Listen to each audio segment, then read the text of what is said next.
Bonsoir à tous. Les titres de ce journal. Après examen d'une vingtaine de plaintes formulées contre des magistrats pour violation de serment, 17 magistrats sont sanctionnés par le Conseil supérieur de la magistrature. Les détails, c'est dans un très bref instant. Et puis ce geste du Japon pour 500 paysans sinistrés de Koba. Une dizaine de tonnes de semences vient de leur être octroyées pour leur redonner le sourire.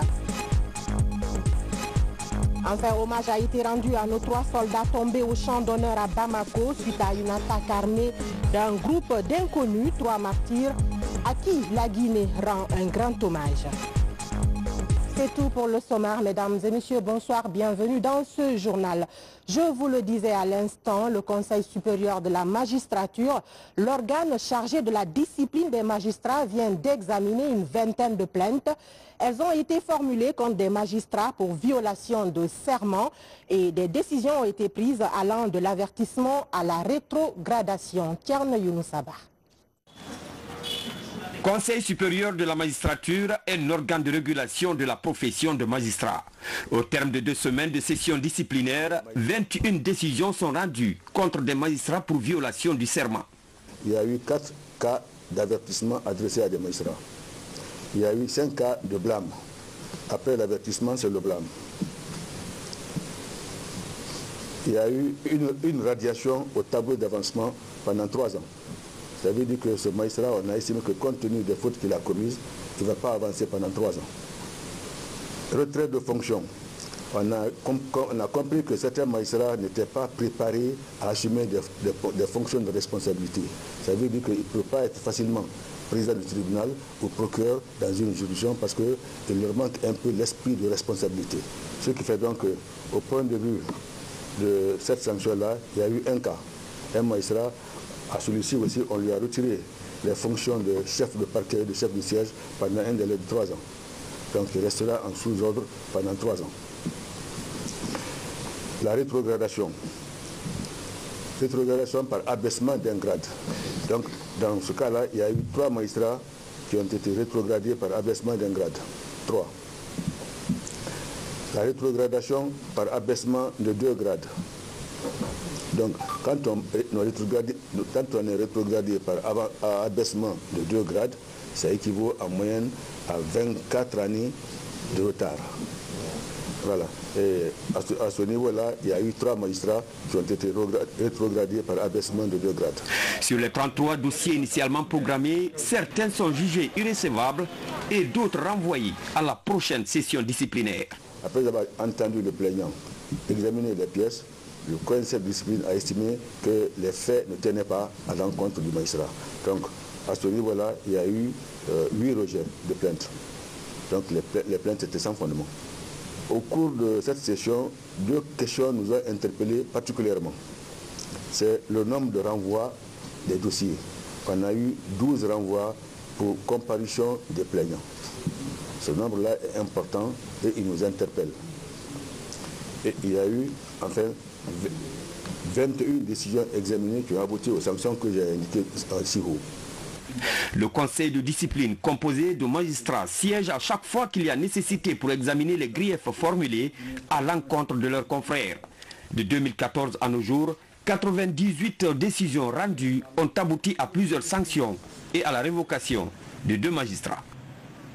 Le programme de travail et le budget annuel 2019 pour le développement local sont élaborés après examen des priorités en termes d'infrastructures à réaliser, bien sûr. L'ANAFIC, l'Agence nationale de financement des collectivités locales, estime tout ce travail à plus de 726 milliards de francs guinéens. Mohamed Lamine Camara. Les recommandations des États généraux de la décentralisation voudraient que le financement des collectivités soit uniquement destiné aux 337 communes de l'intérieur du pays.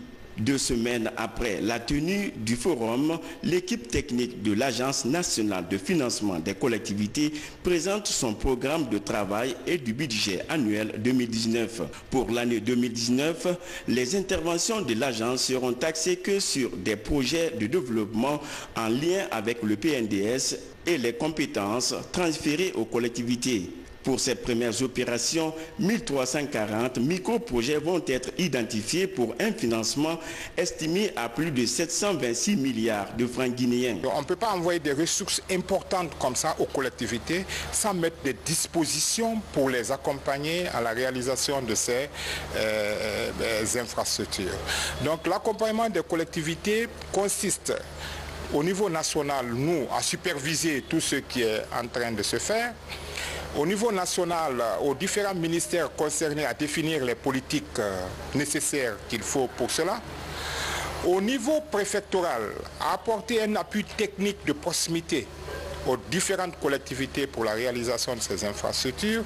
Et au niveau local, au recrutement des PME, des ingénieurs conseils, des agents techniques pour que ces infrastructures-là soient réalisées de façon participative. 2 manuels sur la procédure comptable et la gestion des dotations sont présentés aux membres du conseil d'administration. Des documents élaborés essentiellement sur le mécanisme de fonctionnement de l'agence ainsi que le mode de financement et des modalités d'exécution des dotations issues du Fonds national de développement local. Un fonds qui sera alimenté par l'État à travers les 15% des recettes minières, mais aussi avec l'appui des partenaires. Nous sommes là pour les 2 manuels de procédure et le programme de travail annuel. Donc c'est pour vous dire que si nous validons ces deux manières de procédure, c'est que les choses vont démarrer immédiatement.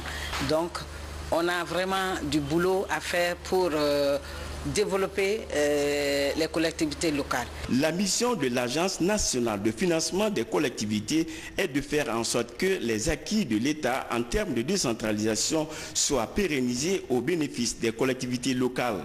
Pour cela, les conditions d'éligibilité des projets sont définies dans le programme de l'agence. Les communes concernées bénéficieront également d'autres appuis de l'agence, notamment la formation des responsables locaux.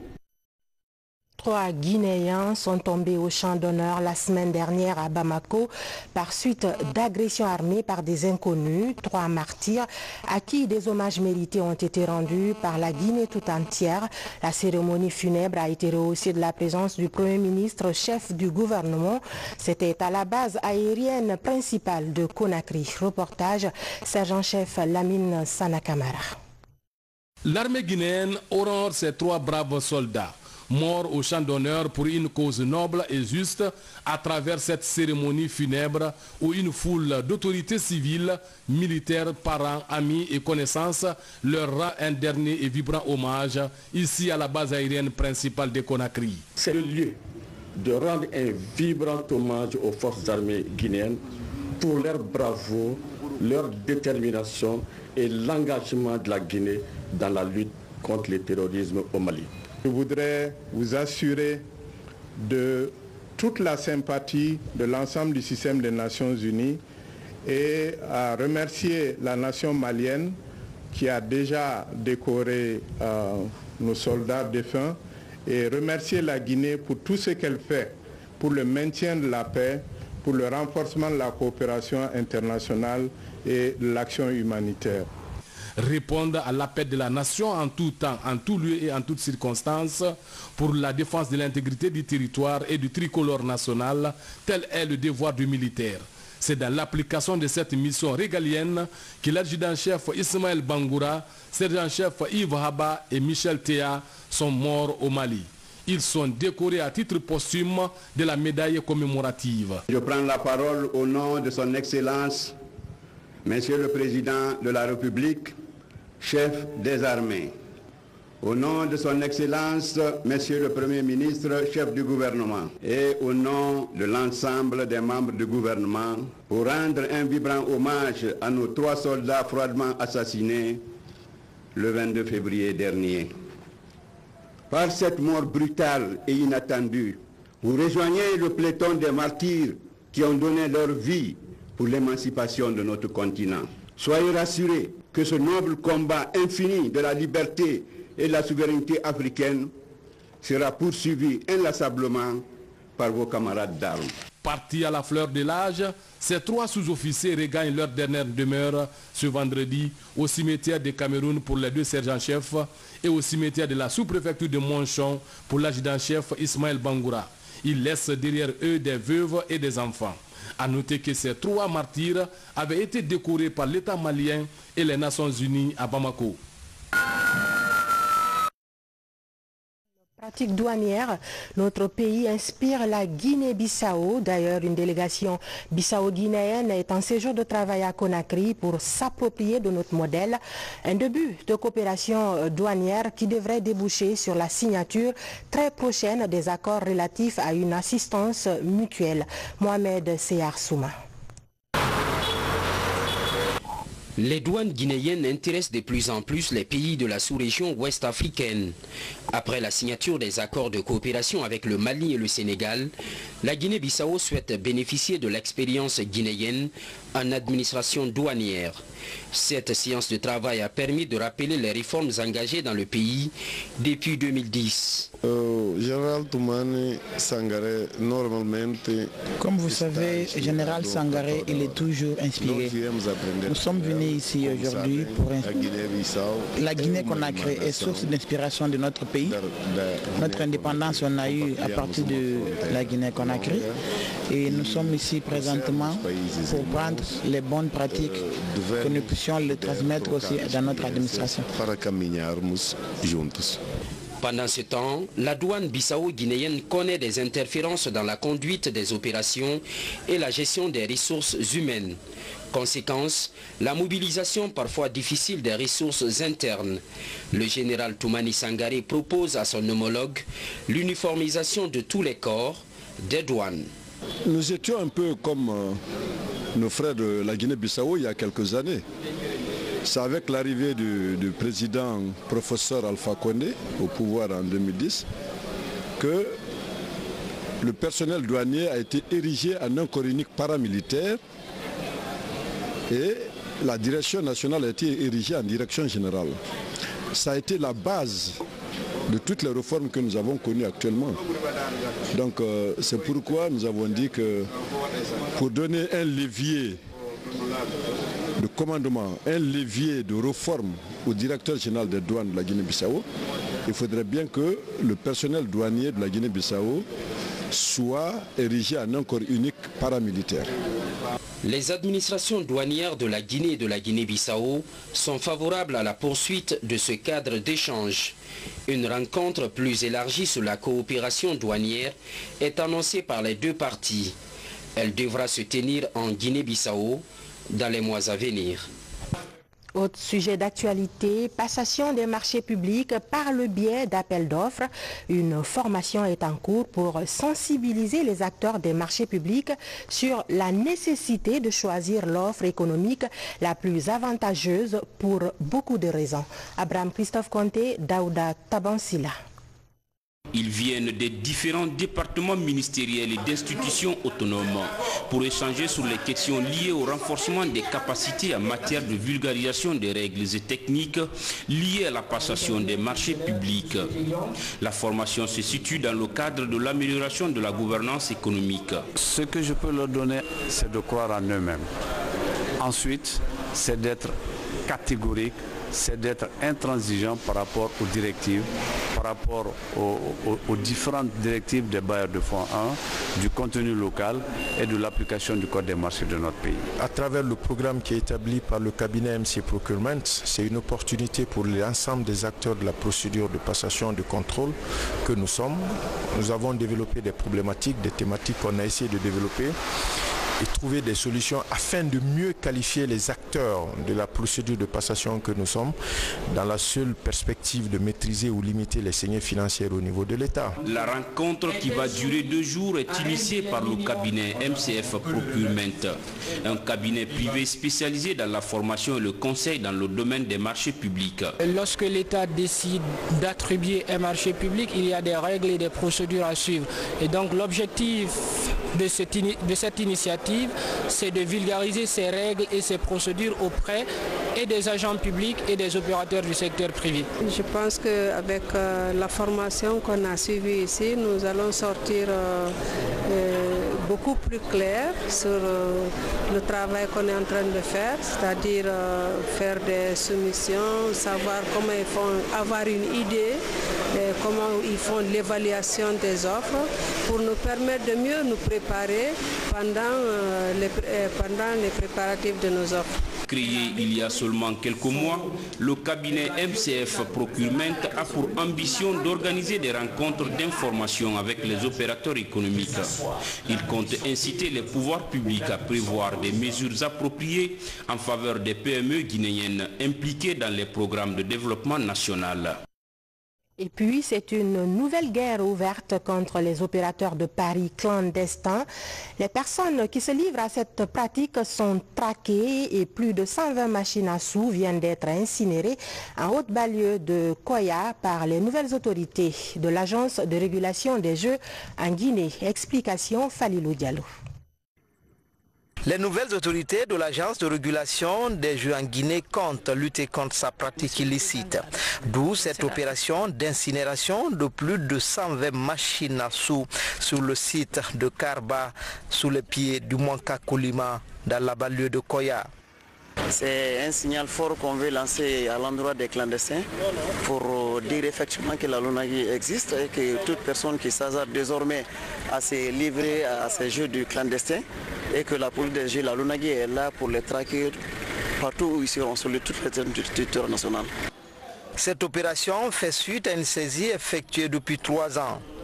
Désormais, la Lunagui est plus que jamais déterminée à mener une lutte sans merci contre les opérateurs clandestins.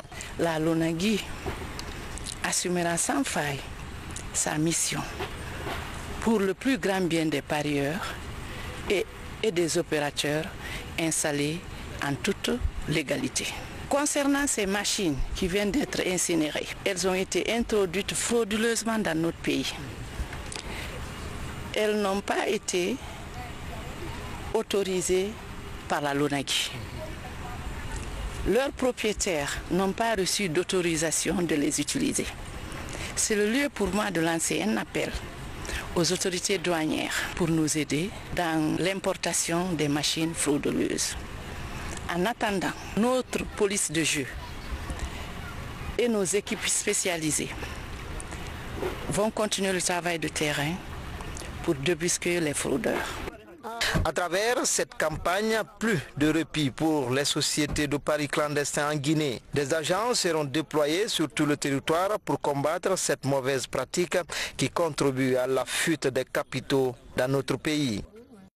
Avant de continuer, ce communiqué du ministère de la Sécurité et de la Protection civile qui vient de nous parvenir, suite à la décision gouvernementale relative à l'assainissement de la ville de Conakry, le directeur central de la sécurité routière invite tous les usagers de la route, véhicules et motos, de s'abstenir de circuler le samedi 2 mars 2019 de 6h à 11h, jour et heure prévus pour l'assainissement général de la ville. Exception faite pour les véhicules diplomatiques des services ambulances, les véhicules d'intervention des services de défense et sécurité ainsi que les véhicules portant le macaron laissez-passer délivré par le ministère des Travaux publics. Tout contrevenant sera interpellé et immobilisé en fourrière suivi d'une forte amende. Le directeur central de la sécurité routière sait compter sur l'esprit de civisme de chacun et de tous. Un mot d'agriculture dans ce journal. Le Japon vole au secours de 500 paysans sinistrés de Koba, c'est dans la préfecture de Bofa. Ces paysans victimes d'inondations l'année dernière ont perçu une dizaine de tonnes de semences pour leur permettre de se remettre de leur tristesse. Aboubakar Junior Camara. La Guinée dispose des atouts naturels pour le développement de son secteur agricole. C'est pourquoi le gouvernement fait de ce secteur une priorité. Il bénéficie dans ce sens de l'appui de ses partenaires dont la coopération japonaise qui vient d'offrir 10 tonnes de semences à 500 paysans vulnérables de Koba dans la préfecture de Bofa. Avec ces semences des 2 nouvelles variétés à haut rendement et tolérantes à la submersion, les bénéficiaires de cette localité risicole du pays se frottent les mains. L'objectif final est d'assurer la sécurité alimentaire en Guinée. Et cet objectif est également partagé avec la coopération japonaise, puisqu'il s'agit de l'un des piliers de l'action du Japon en Afrique, tel que défini lors de la 6e conférence internationale de Tokyo sur le développement en Afrique. Lancé le 20 mai 2018, ce projet de production et de distribution des semences de riz aux paysans vulnérables en Guinée est financé par le Japon à hauteur de $100 000 US. Un projet qui respecte les principes géologiques et écologiques selon les spécialistes. Les semences sont de très haute qualité en termes de pureté variétale, pureté spécifique, pouvoir germinatif. Tout est excellent. Et en même temps, ce sont des variétés qui sont très adaptées aux conditions de culture de cette zone de Koba. Et vous avez la Rock 5, vous avez Mbapeya qui est une variété locale, Rock 5 c'est une variété améliorée, NL19 qui est une variété récente créée par Africa Rice qui a eu des graines de très haute qualité. De fortes pluies et inondations ont fragilisé la production risicole et la préparation des semences pour la campagne agricole 2018, créant ainsi un problème de disponibilité en semences dans cette zone.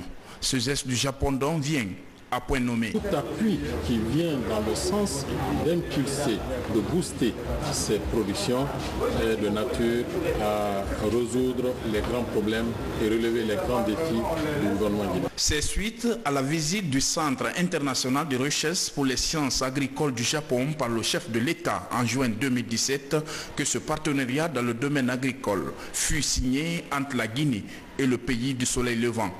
Ce projet démontre donc l'engagement du Japon à soutenir la politique agricole et le développement rural en Guinée. Dans le même registre et en plus bref, le programme de productivité agricole en Afrique de l'Ouest est un autre appui à l'initiative présidentielle. Il vient de doter la région forestière de 2 nouvelles unités de transformation du riz. La sous-préfecture de Koulé dans Zérékoré et celle de Bessoba dans Bela sont les bénéficiaires. Nous y reviendrons. Comment relancer la supervision des enseignants dans les écoles élémentaires? Une session de formation vient de se tenir sur la question pour qualifier davantage les institutions du pays. Et les superviseurs pédagogiques des ENI de Conakry et de Dubreka sont ceux concernés. Moussa Komara. Ces dernières années, plusieurs sortants des écoles normales d'instituteurs sont déployés au niveau de l'élémentaire pour des stages pratiques. Un passage sans aucune supervision extérieure alors que leur niveau pose problème. Pour réajuster certains manquements, les autorités du ministère de la formation professionnelle renforcent les capacités des superviseurs pédagogiques de l'école normale d'instituteurs ENI de Conakry. L'objectif visé, qualifier le système de formation initiale des instituteurs. Tous ces outils rationnellement exploités bâtiront à coup sûr l'édifice d'une formation de qualité pour produire un enseignant neuf sur la base d'un référentiel de compétences faisant de ce produit un instituteur multidimensionnel. Enseignant de l'école élémentaire, agent du développement local, gestionnaire administratif, matériel et financier. Ces superviseurs vont s'approprier les nouveaux outils de contrôle des élèves maîtres dans les écoles associées du pays. La formation des élèves maîtres de l'ENI repose essentiellement sur la formation duale, c'est-à-dire l'alternance entre la formation en institution et les stages en milieu de travail, école primaire associée. Dans cette formation, les stages constituent un point d'ancrage essentiel du cheminement professionnel de l'élève maître, en lui permettant de s'intégrer progressivement au milieu socio-professionnel. Ce projet de formation continue a été révisé par ce PEC international de Lyon financé par le programme sectoriel de l'éducation. Comme à l'ENI de Conakry, les inspecteurs de l'école normale des instituteurs de Dubreka échangent sur la même thématique. L'opération relance la supervision pédagogique des élèves maîtres dans les écoles associées et va s'étendre sur tout le pays. Par ailleurs, une émission télévisée pour rappeler l'égalité de tous en matière de dignité et de valeur consacrée dans la Déclaration universelle des droits de l'homme. Elle sera projetée le 8 mars prochain, consacrée Journée zéro discrimination à l'égard des personnes vivant avec le VIH-Sida. Diene Yansani. Agir pour changer les lois discriminatoires, c'est du moins le thème retenu cette année pour la célébration de la journée zéro discrimination à l'égard notamment des personnes vivant avec le VIH-Sida. La célébration en Guinée a permis aux organisateurs venus du secrétariat exécutif du Comité national de lutte contre le sida et de l'ONU-SIDA de rappeler l'égalité devant exister entre toutes les personnes. En tant qu'ONU-SIDA, c'est de dire que nous ne pourrons pas réaliser les objectifs de développement durable que nous avons adoptés si nous ne luttons pas contre les lois qui discriminent encore une bonne partie de nos populations. En vertu de la Déclaration universelle des droits de l'homme, des traités sur les droits humains, de l'agenda 2030 pour le développement durable et d'autres obligations internationales, les États ont l'obligation morale et légale d'abroger les lois discriminatoires et d'adopter des lois qui protègent les individus contre la discrimination. Des engagements que défendent le secrétariat exécutif et le Comité national de lutte contre le sida en Guinée. Aujourd'hui, les médicaments sont disponibles dans toutes les structures sanitaires et de façon gratuite.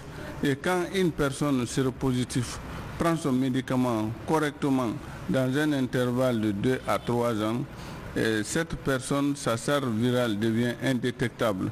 Dans le cadre d'un partenariat à l'international, l'ONU-SIDA et StarTime en Guinée entendent réaliser des activités de sensibilisation sous le leadership du secrétariat exécutif du Comité national de lutte contre le sida, ce qui permettrait aussi aux victimes de la pandémie à mieux faire face à leur mal.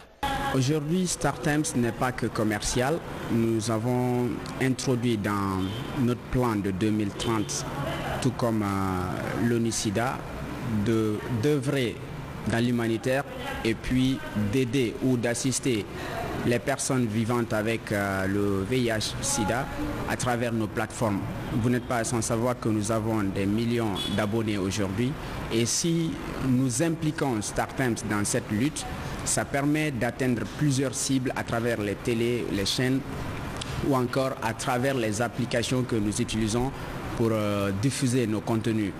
Si tu vis avec le VIH-Sida, ce n'est pas la fin de la vie.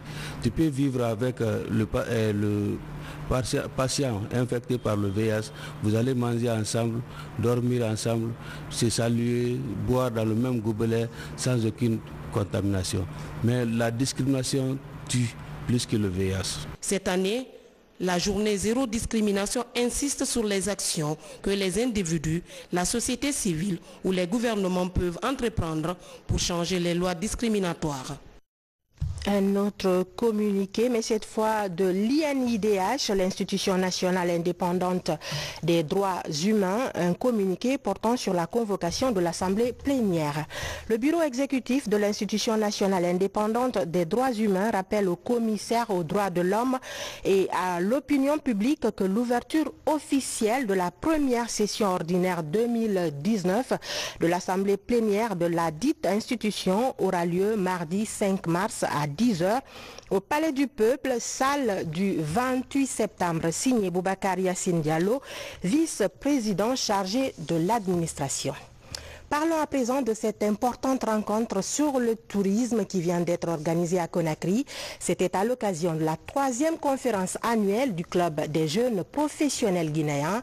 Pour aider la Guinée à tirer pleinement profit du secteur, les démarches à mener ont été suggérées. Tcherno Ousmane Diallo. L'énorme potentiel touristique de la Guinée est un grand avantage sur lequel le pays peut s'appuyer pour son développement. Avec sa façade maritime, ses montagnes, sa savane et ses forêts, La Guinée est le résumé de l'Afrique de l'Ouest. Après la validation de la politique nationale sur le tourisme, une grande conférence mobilise les acteurs du secteur sous la houlette du Guinean Young Professional Club afin de faire découvrir le potentiel et discuter des voies et moyens pour faire du secteur touristique un véritable levier de croissance. L'objectif de cette conférence était de réunir plusieurs acteurs autour de 2 tables rondes afin de discuter des enjeux et défis que le secteur touristique connaît en Guinée, mais afin également de discuter des opportunités, des stratégies à mettre en place afin de pouvoir accroître, afin de pouvoir aider ce secteur à aller encore plus de l'avant dans ce pays. Nous avons un avantage commun. L'avantage commun, c'est l'héritage que nous avons. Il faut simplement tracer l'histoire. Et après que cette histoire soit tracée, il faut profiter de cette histoire, s'appuyer dessus. Et d'ailleurs, je salue le gouvernement qui a eu l'idée de mettre en place une stratégie nationale qui a prôné l'aspect du chimpanzé le plus intelligent comme étant le slogan du tourisme guinéen. L'expérience des pays africains qui ont réussi à développer le tourisme est partagée. Des acteurs comme le PDG du groupe Azalaï interviennent pour apporter des contributions. Les membres du gouvernement présentent les efforts entrepris sous la Troisième République dans la construction d'infrastructures routières et hôtelières. Nous avons un président de la République qui a des initiatives, qui a, grâce à son leadership, a développé beaucoup, a fait construire beaucoup d'hôtels à Conakry. Parce que je vous rappelle, tous ces hôtels, c'est des investissements privés. Donc c'est parce qu'on a fait confiance au président de la République que ceux-ci ont accepté d'investir 80 millions de dollars, 100 millions de dollars. Tout ça c'est parce qu'ils ont confiance encore, on ne va pas jeter son argent par la fenêtre. Donc ce qui nous reste nous à faire en tant que ministère, c'est de jouer le rôle régalien de l'État, assurer la formation, assurer les textes. Première industrie mondiale, le tourisme permet de diversifier les sources de revenus des États tout en créant de l'emploi en faveur des jeunes. Pour réussir la stratégie de développement du secteur en Guinée, de grandes recommandations allant de la communication à l'aménagement des sites en passant par l'implication des opérateurs privés sont faites. La ziara ou retraite islamique se poursuit dans la ville de Karamoko Alpha Molabé. Les membres de la fondation dédiée à l'Euridi se sont rendus à Dombé et Sombili, deux sites associés à l'histoire du fondateur de la ville de Labé. Suivez cette autre étape de l'histoire du Fouta que nous retrace Habib Thiam et Salifou Silla. Après plus de 20 km de parcours en rase campagne, nous voici à Sombili. C'est à ce village que Mamadou Selou Diallo, dit Karamoko Alpha Molabé, doit ses premiers pas. Karamoko Alpha Molabé, le fondateur de la ville de Labé, est né dans le Misside de Sombili, à un des hameaux qui s'appelle Djoba. C'est ici que Karamoko Alpha a fait ses études primaires coraniques à Ndouye Bebanti, à 1,5 km à l'est de la mosquée de Sombili. C'est par après qu'il est parti compléter ses études au Sénégal. Affûté aux préceptes de l'islam, Karamoko Alpha Molabé rentre aussitôt au Bercail. S'engage pour lui un vaste projet d'islamisation du Fouta Djallon. À son retour, Karamoko Alpha, il a fondé le premier doudal de Diwal de Labé, Les Bilel, qui est aussi à quelques kilomètres de Sombili.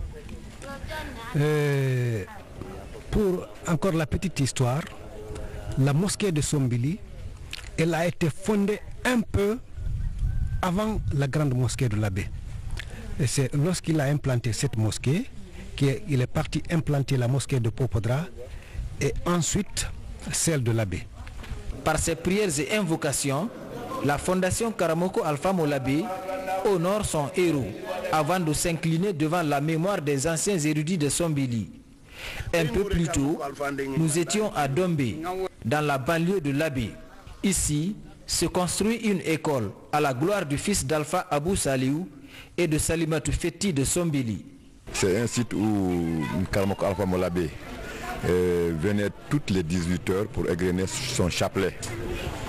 Donc, compte tenu de cette histoire, le bureau de la fondation Karamoko Alpha Molabé a décidé de construire une école franco-arabe en lieu et place, en vue de pérenniser ses œuvres. L'évolution du chantier connaît un léger retard dû au manque de financement selon la fondation. Sur les 600 millions nécessaires à la construction de l'école, elle a pu mobiliser 200 millions de francs guinéens pour en arriver à ce stade des travaux. Désormais, pour vos différentes pannes de véhicules, un groupe de techniciens est à votre disposition pour les dépannages et autres remorquages en temps réel. C'est un nouveau service pour les usagers de la route que lance le groupe NCA Assurance. C'est un public reportage signé Ousmane Ba, Mohamed Alpha Baldé. Considéré comme l'un des leaders de l'assurance en Guinée, NCA lance un nouveau produit pour ses clients, NCA Assistance Auto. Avec son partenaire Dépannage les Experts Guinée-Conakry, ce tout nouveau service est destiné aux usagers de la route. Désormais, moins de soucis pour les détenteurs de véhicules. En cas de panne, des techniciens formés à la tâche sont disponibles pour circonscrire le problème en un temps record. Pour bénéficier des multiples prestations de dépannage, les experts Guinée-Conakry, les usagers doivent assurer leur véhicule au groupe NCA Assurance Auto. Nous offrons le dépannage en cas de crevaison, de panne de batterie ou de panne sèche, panne d'essence. Nous offrons le remorquage, le transport des personnes à bord du véhicule assuré en cas de remorquage à leur point de départ ou à leur point d'arrivée. Nous faisons aussi l'alerte en cas d'accident avec blessure corporelle aux autorités compétentes pour assister les personnes blessées. Et nous faisons aussi l'aide au constat. Nous donnons dans certains cas des véhicules de remplacement à nos clients qui se retrouvent paralysés suite à une panne ou à un accident. À la faveur du lancement de leur activité, les promoteurs répondent aux différentes préoccupations du public. Sur cet écran, la nouvelle structure a exhibé ses équipements. Nous, on travaille 24 heures sur 24, 7 jours sur 7. Nous avons un système de géolocalisation qui géolocalise tous les clients qui vont faire appel à nous. Ils n'ont pas besoin de nous dire que... Vous savez, en Afrique, il n'y a pas d'adresse fixe. Mais quand on vous géolocalise, que vous êtes au coin de tel hôtel, ça nous permet de gagner le temps et d'anticiper le travail à faire. Avec la NCA, c'est un partenariat gagnant-gagnant. Ce nouveau produit lancé par le groupe NCA pourrait contribuer à améliorer la sécurité routière. Avec son partenaire, il compte couvrir l'ensemble du territoire national. Et puis ce 1er mars, notre monnaie nationale, le franc guinéen, a 59 ans. Un anniversaire placé cette année sous le signe de l'assainissement et de la modernisation de la circulation fiduciaire. D'où la mise en circulation par les autorités de la Banque centrale de la République de nouveaux billets de 2000 francs et de 10 000 francs guinéens. C'est tout pour ce journal. Merci de l'avoir suivi. Bonsoir et à demain.